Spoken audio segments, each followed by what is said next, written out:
Hello Ajay, tropical terrace ഗാർഡൻ്റെ അടുത്ത വീഡിയോയിലേക്ക് സ്വാഗതം. ഇന്ന് നമ്മൾ പരിചയപ്പെടാൻ പോകുന്നത് ഇൻസെക്ടിസൈഡ്സിനെ കുറിച്ചാണ്. അതായത് നമ്മൾ മെയ് മാസത്തിൽ എല്ലാ മാവുകൾ പ്രൂൺ ചെയ്തിരുന്നു.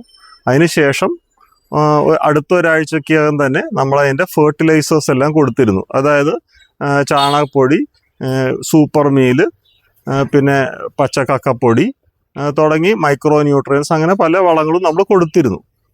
അപ്പോൾ അതിനുശേഷം ഈ മൂന്നാമത്തെ സ്റ്റേജായിട്ട് ഈ മരങ്ങൾ നന്നായിട്ട് വളരാനും നല്ല പുതിയ തളിരിലകൾ വന്നിട്ട് അടുത്ത സീസണിൽ, അതായത് ഒരു നവംബർ ഡിസംബർ മാസത്തിൽ നന്നായിട്ട് പൂക്കാനൊക്കെ ആ ചെടികൾ വളരെ നന്നായിട്ട് വളരേണ്ടതുണ്ട്. പക്ഷേ ഈ മഴക്കാലത്ത് എന്താണ് സംഭവിക്കണമെന്ന് വെച്ചാൽ പലതരം കീടങ്ങളുടെ ആക്രമണം ആ ചെടികൾക്ക് വരുന്നതാണ്. അപ്പോൾ ഏതൊക്കെ ഫെർട്ടിലൈസേഴ്സാണ് നമ്മൾ ഉപയോഗിക്കേണ്ടതെന്ന് നമ്മൾ പറഞ്ഞു കഴിഞ്ഞു. ഇനിയിപ്പോൾ ഏതൊക്കെ ഇൻസെക്ടിസൈഡ്സ് നമ്മൾ യൂസ് ചെയ്യണം എന്നുള്ളത് കാണിക്കാം. പിന്നെ ആ ഇൻസെക്ടിസൈഡ്സിനെ പറ്റിയുള്ള ഡീറ്റെയിൽ ആണ് ഞാൻ ഈ വീഡിയോയിൽ പ്രധാനമായിട്ടും വിവരിക്കുന്നത്. അപ്പോൾ ആദ്യമായിട്ട് നമുക്ക് സ്യൂഡോമോണസ് നോക്കാം. ഇപ്പോൾ സ്യൂഡോമോണസ് നോക്കുകയാണെങ്കിൽ ഇപ്പം ഇതൊരു ഇൻസെക്ടിസൈഡായിട്ട് നമുക്ക് ഉപയോഗിക്കാം.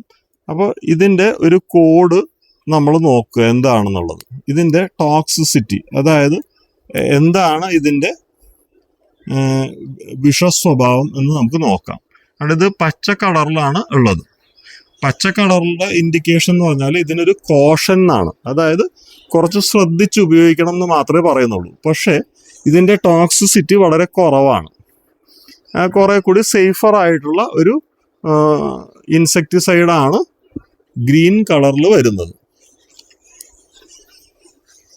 ഇനി ഇതിലും കൂടുതൽ വിഷ സ്വഭാവമുള്ള അടുത്ത ഇൻസെക്ടിസൈഡ് നമുക്ക് നോക്കാം. ഇതിപ്പോൾ നിംബിസിഡിൻ എന്നുള്ളതാണ്. ഇപ്പോൾ ജൈവ കീടനാശിനി ഉപയോഗിക്കുന്നവരെല്ലാം അധികവും വേപ്പെണ്ണ മിശ്രിതമാണ് ഉപയോഗിക്കുന്നത്. അപ്പോൾ വേപ്പെണ്ണ ഉപയോഗിക്കുമ്പോൾ ഇപ്പോൾ ഇതിൻ്റെ ടോക്സിസിറ്റി നോക്കിയാൽ ഒരു ഡാർക്ക് ബ്ലൂ കളറാണ്.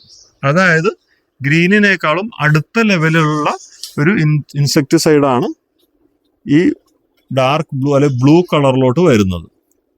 അപ്പോൾ അതുപോലെ ഉള്ള ഒരു അടുത്ത ഇൻസെക്ടിസൈഡ് നമുക്ക് നോക്കാം. ഇതിപ്പോൾ മാലത്തിയോൺ 50% ഈസിയാണ്. ഇതാകുമ്പോഴേക്കും ഇതും ഒരു ലൈറ്റ് ബ്ലൂ കളറിലാണ് ഉള്ളത്. ഇതും ആ ഗ്രീനുമായിട്ട് കമ്പയർ ചെയ്യുമ്പോൾ ഇതിൻ്റെ വിഷസ്വഭാവം കൂടുതലാണ്. അപ്പോൾ ഇത് അടുത്ത കാറ്റഗറിയിൽ പെടുന്ന ഒരു ഇൻസെക്ടിസൈഡാണ്. ഇനി നമ്മൾ കോപ്പർ ഓക്സിക്ലോറൈഡ്, നമ്മൾ ഫംഗൽ ഇൻഫെക്ഷൻ അല്ലെങ്കിൽ ബാക്ടീരിയൽ ഇൻഫെക്ഷനൊക്കെ അഗൈൻസ്റ്റ് ഉപയോഗിക്കുന്ന ഒരു ഫംഗിസൈഡാണ് പ്രധാനമായിട്ടും കോപ്പർ ഓക്സിക്ലോറൈഡ്. ഇതിനും ഡാർക്ക് ബ്ലൂ കളറാണ്. അതായത് ഇതെന്താ വെച്ചാൽ ഡാർക്ക് ബ്ലൂ എന്ന് പറഞ്ഞു കഴിഞ്ഞാൽ അത് ഡേഞ്ചർ സൈനാണ്. ഇതിനകത്ത് എഴുതിയിട്ടുണ്ട് ഡേഞ്ചർ എന്ന് പറഞ്ഞിട്ട്, അതായത് ഇത് അപകടകരമാണ് എന്നർത്ഥം. അതായത് പച്ച കളറിൽ നമ്മൾ കോഷൻ അല്ലെങ്കിൽ ശ്രദ്ധിക്കേണ്ടതാണ് എന്ന് പറയുമ്പോൾ ബ്ലൂ കളറിലോട്ട് വന്നപ്പോൾ അത് ഒരു ഡേഞ്ചർ സൈനായി, അതായത് വിഷത്തിൻ്റെ അളവ് കൂടി എന്നർത്ഥം. ഇനി നമുക്ക് അടുത്ത ലെവല് നോക്കാം. ഇതിപ്പോൾ ഡിസീസ് എന്നുള്ള ഒരു ഇൻസെക്ടിസൈഡാണ്. മാവിൻ്റെ തളിരില വെട്ടുന്ന വണ്ടിന് കൊല്ലാനായിട്ടാണ് ഈ ഇൻസെക്ടിസൈഡ് നമ്മൾ ഉപയോഗിക്കുന്നത്.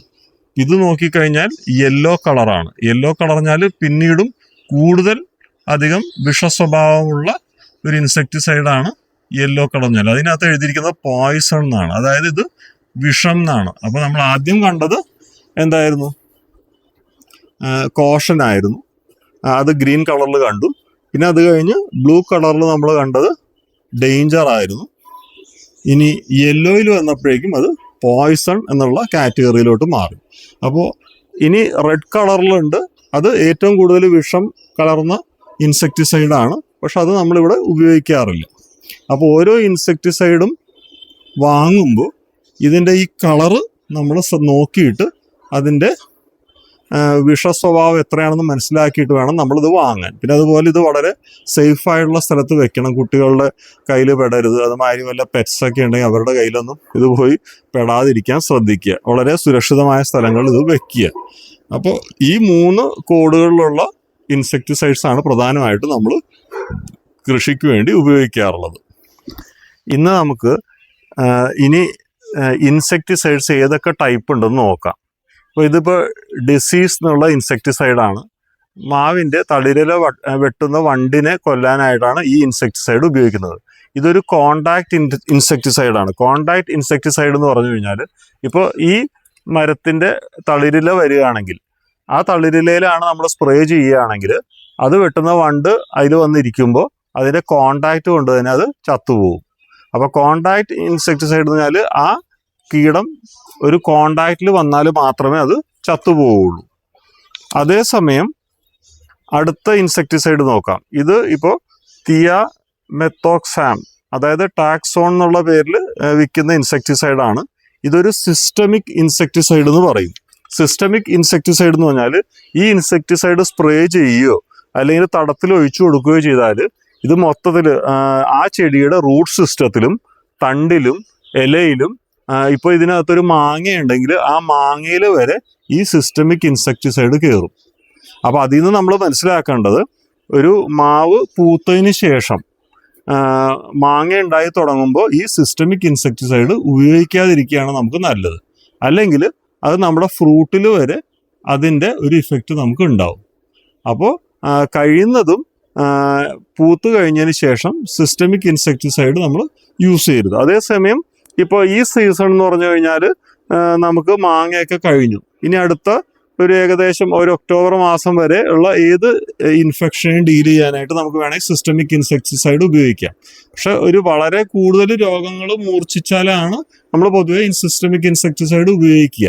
കാരണം ഇപ്പോൾ നമ്മൾ ഇതിൻ്റെ തടത്തിൽ ഒഴിച്ചു കൊടുത്തു കഴിഞ്ഞാൽ അതിൻ്റെ മണ്ണും പൊല്യൂട്ടഡ് ആകാനുള്ള സാധ്യതയുണ്ട്. അതിലൊരു ഉദാഹരണം പറയുകയാണെങ്കിൽ ഇപ്പോൾ നമുക്ക് വയറിന് അസുഖമാണെന്ന് വെക്കുക, നമ്മളൊരു ആൻറ്റിബയോട്ടിക് കഴിക്കുന്നു.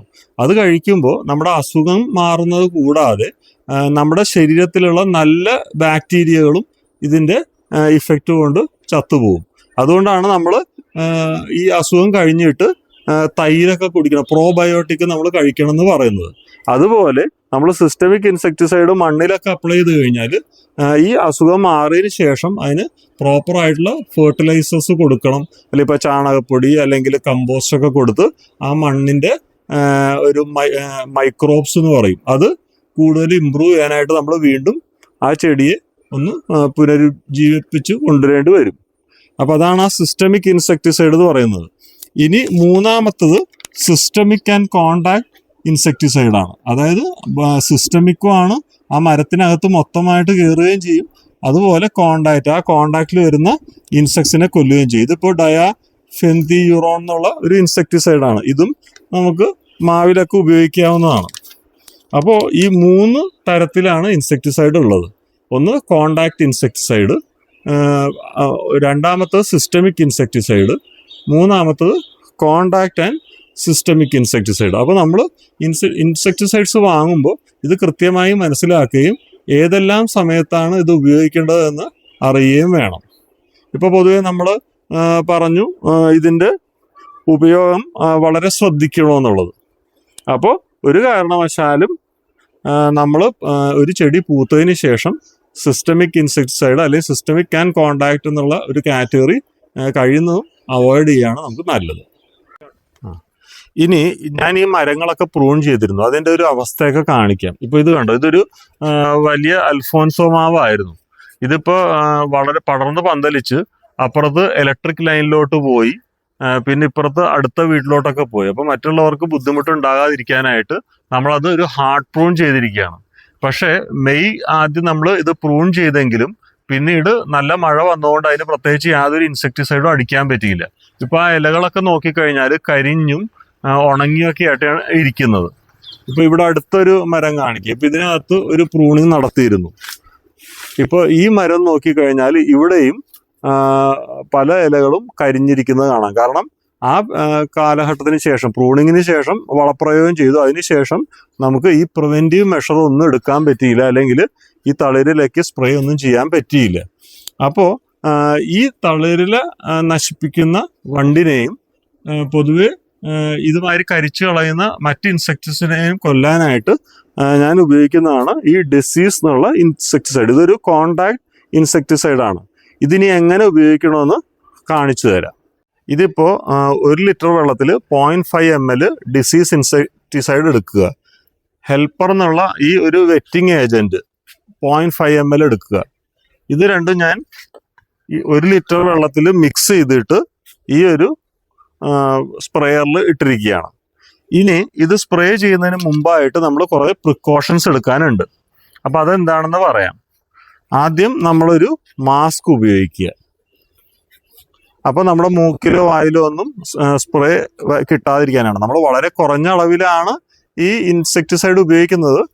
താരതമ്യേന സേഫാണ്. എന്നാലും വല്ല സ്കിൻ അലർജിയോ അല്ലെങ്കിൽ വല്ല ബ്രീത്തിങ് പ്രോബ്ലമോ ഒക്കെ വരാതിരിക്കാനായിട്ട് നമ്മൾ സ്പ്രേ ചെയ്യുന്നതിന് മുമ്പ് കുറേ മുൻകരുതൽ എടുക്കേണ്ടതുണ്ട്. അതുപോലെ ഈ ഒരു കണ്ണിന് പ്രൊട്ടക്റ്റ് ചെയ്യാനായിട്ട് ഈ ഗ്ലാസ് യൂസ് ചെയ്യുക. അതുപോലെ എടുക്കേണ്ടതാണ് ഒരു ക്യാപ്പ്. പിന്നെ ഒരു കയ്യിൽ ഗ്ലൗസ് ഇടുക. ഇത്രയും കാര്യങ്ങളാണ് നമ്മൾ സ്പ്രേ ചെയ്യുന്നതിന് മുമ്പായിട്ട് ചെയ്യേണ്ടത്. ആദ്യം നമുക്ക് ഈ മാസ്ക് ഇടാം. അതുപോലെ ഈ ഗ്ലാസ് നമ്മൾ ഇടുക. ഒരു ക്യാപ്പ് കൂടി ഇടുന്നതാണ് നല്ലത്. കാരണം ഇത് നമ്മുടെ മേത്ത് ഇത് വീഴാതിരിക്കണം. എന്നിട്ട് ഈ സ്പ്രേയർ എടുക്കുക. ഇപ്പം ഇതിവിടെ കാണിക്കാം, കണ്ടോ? ഇതിപ്പോൾ സ്പ്രേ ചെയ്യുക, കണ്ടോ? ഇത് ഇലയുടെ അടിയിൽ, ഇലയുടെ മുകളിൽ, പിന്നെ ആ തണ്ടിൽ. അപ്പം ഇങ്ങനെ നമ്മളിത് സ്പ്രേ ചെയ്യണം. ഇപ്പോൾ ഒരു 5 ലിറ്ററിൻ്റെ സ്പ്രേയർ ഉണ്ടെങ്കിൽ വളരെ ദൂരെ നമുക്ക് സ്പ്രേ ചെയ്യാൻ പറ്റും. ഇനിയിപ്പം മറ്റൊരു ചെടിയിൽ സ്പ്രേ കാണിച്ചു തരാം. ഇതുണ്ടോ, ഇവിടെ തളിരിലകൾ വന്നുകൊണ്ടിരിക്കുകയാണ്. അപ്പോൾ ഈ സ്റ്റേജിൽ ഒരു തവണ സ്പ്രേ ചെയ്യുക. ഒരാഴ്ച കഴിയുമ്പോഴേക്കും ഇലകളൊക്കെ വിടരും. ആ സമയത്തും ഇലയുടെ മുകളിലും താഴെയും തണ്ടിലും ഒക്കെ സ്പ്രേ ചെയ്യണം. ഇതുമാതിരി ഇതിങ്ങനെ സ്പ്രേ ചെയ്യണം.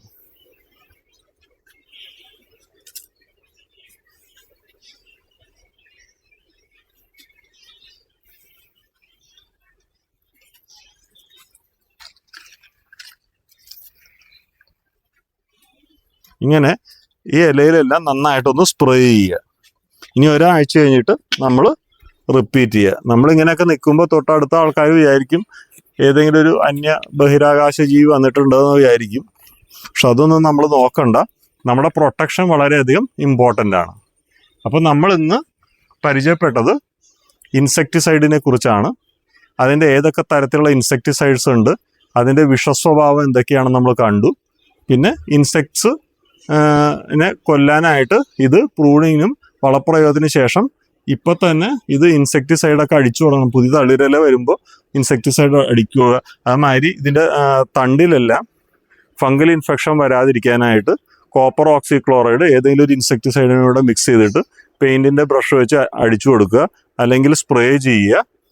അങ്ങനെ ചെയ്തില്ലെങ്കിൽ അടുത്ത സീസണിൽ നന്നായിട്ട് മാവ് കായ്ക്കാതിരിക്കും, അല്ലെങ്കിൽ പുഷ്പിക്കാതിരിക്കും. കാരണം ഈ വരുന്ന പുതിയ ഇലകളും അല്ലെങ്കിൽ ഇതിൻ്റെ ശിഖരങ്ങളിലെല്ലാം പലതരം ഇൻസെക്ട്സിൻ്റെ അല്ലെ ഫംഗൽ അറ്റാക്കുകൾ അല്ലെ ബാക്ടീരിയൽ അറ്റാക്കുകളൊക്കെ ഉണ്ടാവും.